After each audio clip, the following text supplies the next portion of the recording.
Menstrual cycle और menstrual cycle को आपको बताया गया है, इसको पीरियड भी कहा जाता है। 28 से 29 दिन के बाद ये रिपीट होता है फीमेल में, ठीक है।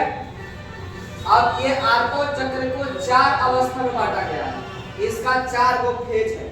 4 गो कौन कौन फेज है इसको हम लोग समझ लेते हैं। सबसे पहले आप लोग ये समझिए कि आर्तव चक्र यानी मेंस्ट्रुअल साइकिल जो ये फीमेल में होता है, ये किस फीमेल में होता है।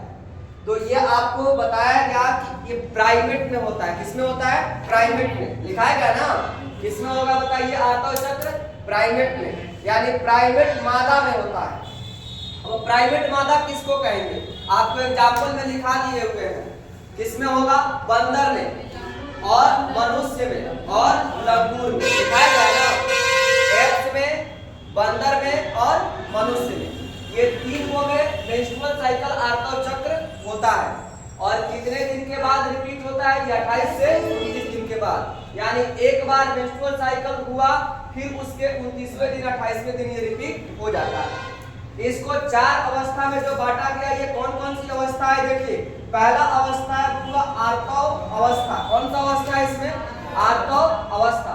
दूसरा अवस्था है फॉलिकुलर प्रावस्था। तीसरा अवस्था है अंडोत्सर्ग प्रावस्था और लास्ट है चौथा अवस्था आपका ल्यूटियल प्रावस्था। क्लियर है? इसको इंग्लिश में मेंस्ट्रुएशन या ब्लीडिंग फेज भी कहते हैं। ब्लीडिंग फेज क्यों कहते हैं हम लोग यहाँ पे जानेंगे, क्योंकि ये 3 से 5 दिन का अवस्था होता है और इसमें 3 से 5 दिन तक ब्लीडिंग होती है, खून का स्राव होता है, जिसके चलते इसका नाम हम लोग ब्लीडिंग फेज भी बोल देते हैं। ये है फॉलिकुलर फेज, जिसको फॉलिकुलर प्रावस्था लिखा गया है। अंडोत्सर्ग प्रावस्था को इंग्लिश में ओवुलेटरी फेज भी कह सकते हैं। यहाँ पे हर 14वें दिन ओवुलेशन होता है, अंडोत्सर्ग होता है, यानी परिपक्व अंडाणु बाहर निकलता है। ल्यूटियल फेज है, यहाँ पे ल्यूटियल प्रावस्था है, ये लास्ट अवस्था है। इसको हम लोग एक एक करके यहाँ पे देख लेंगे। सबसे पहले हम लोग देख लेते हैं प्रथम अवस्था जो है हमारा कौन है? आर्तव अवस्था। इसको आप लोग पढ़ लिए हुए हैं। बताइए आर्तव अवस्था कितने दिन में होता है जी? आर्तव अवस्था का अवस्था क्या होता है? ड्यूरेशन क्या होता है? 3 से 5 दिन। बताया गया ना आप लोगों को। ये अवस्था कितना होता है? 3 से 5 दिन का। यानी जब मेंस्ट्रुएशन शुरू होता है, आर्तव चक्र शुरू होता है, तो उसके 3 से 5 दिन तक ब्लीडिंग होता है, ठीक है ना। खून का स्राव होता है, इस कारण से इसका नाम रखे हैं ब्लीडिंग फेज भी दिया गया है। कोई दिक्कत नहीं है। चलिए अब है आपका दूसरा प्रावस्था, ये फॉलिकुलर फेज हुआ। अच्छा, आपको यहाँ पे एक बहुत इंपॉर्टेंट चीज बताया गया है। बताइए, याद है कल बताए थे आप लोग को इसमें एक इंपॉर्टेंट फैक्ट कि जब भी आर्तव प्रावस्था होगा यानी ब्लीडिंग फेज होगा, तो इसमें यूट्रस का कौन सा दीवार, कौन सा वाल इसमें टूटेगा? कौन सा भित्ति टूटेगा? एंडोमेट्रियम। हाँ, आंतरिक भित्ति टूटेगा। टूटेगा ना। कई गो यूट्रस का आपको भित्ति बताया गया। यूट्रस का जो वाल होता है, यूट्रस को इंग्लिश में हम लोग, इंग्लिश में तो यूट्रस कहते हैं, इसको हिंदी में गर्भाशय कहते हैं। इसका एक और नाम है उम्ब। क्या कहते हैं? उम्ब। यूट्रस को उम्ब भी लिखते हैं जी। बताए थे आपको मेडिकल में यही टर्म ज्यादातर यूज होता है। आकार होता है उल्टे नाशपाती के जैसा। बताया गया ना कैसा आकार होता है गर्भाशय का? उल्टे नाशपाती के जैसा होता है। और इस गर्भाशय का जो 3 गो सतह आपको बताया गया है, इसमें अंदर वाला को एंडोमेट्रियम, बीच वाला को मायोमेट्रियम और लास्ट वाला को पेरीमेट्रियम बताया गया है ना। इसमें अब जो मेंस्ट्रुएशन फेज होगा यहाँ पे, जिसको हम लोग आर्तव प्रावस्था कहेंगे, बताइए इसमें कौन सा भित्ति ब्रेक करेगा बाबू? इसमें एंडोमेट्रियम यानी आंतरिक भित्ति इसमें टूट जाएगी, ठीक है। ये फर्स्ट वाले अवस्था की बात है। अब आते हैं हम लोग किस अवस्था में? दूसरे अवस्था में। दूसरा अवस्था कौन है हमारा? बोलिए, फॉलिकुलर प्रावस्था। कौन प्रावस्था है? फॉलिकुलर प्रावस्था। इसमें क्या क्या होता है यहाँ पे स्पष्ट समझ लीजिए। यह अवस्था 6 से 13 या 14वें दिन होती है, यानी हर महीने में 14वें दिन ये फॉलिकुलर फेज कंप्लीट होता है।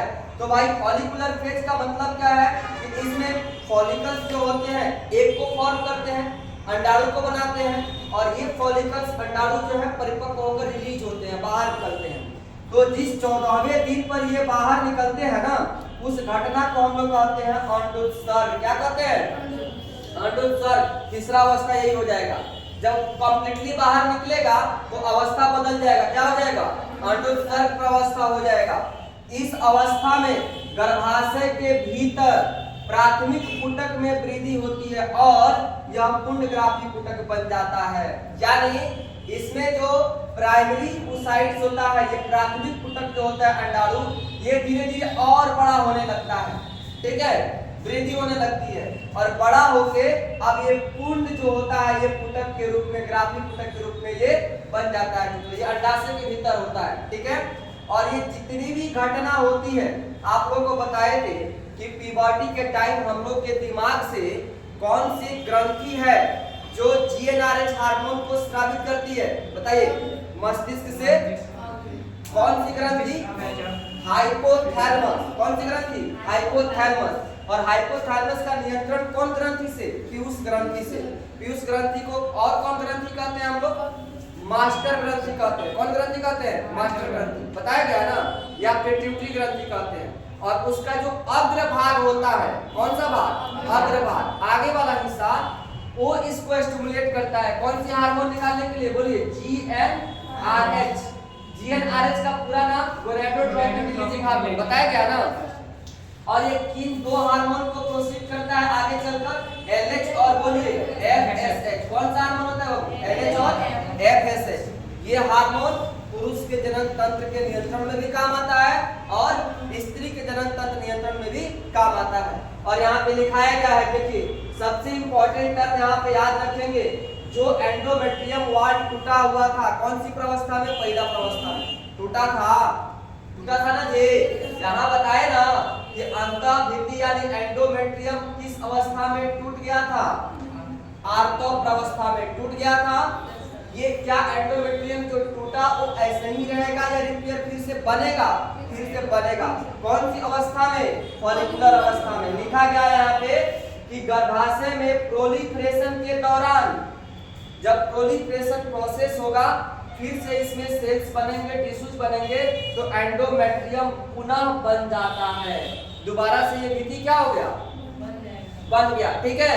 और ये अंडाशय में या गर्भाशय में जो भी चेंजेज होता है, जो भी परिवर्तन होता है, किसके कारण होता है, बताइए, पीयूष ग्रंथि के द्वारा नियंत्रण होता है इसका, किसके द्वारा। और हम लोग को पता भी है कि सर पीयूष ग्रंथि को ही पिट्यूटरी ग्रंथि कहते हैं और इसी को मास्टर ग्रंथि भी कहते हैं, क्योंकि ये हमारे शरीर में उपस्थित अन्य सभी ग्रंथियों को क्या करती है, नियंत्रित करती है। इसी कारण से इस अवस्था में, कौन सी अवस्था में, फॉलिकुलर प्रावस्था में, एलएच का पूरा नाम बताइए, ल्यूटिनाइजिंग हार्मोन, बताया गया। कौन सा हार्मोन होता है जी, ल्यूटिनाइजिंग हार्मोन। और एफएसएच फॉलिकुलर स्टिमुलेटिंग हार्मोन दिखाए हुए हैं।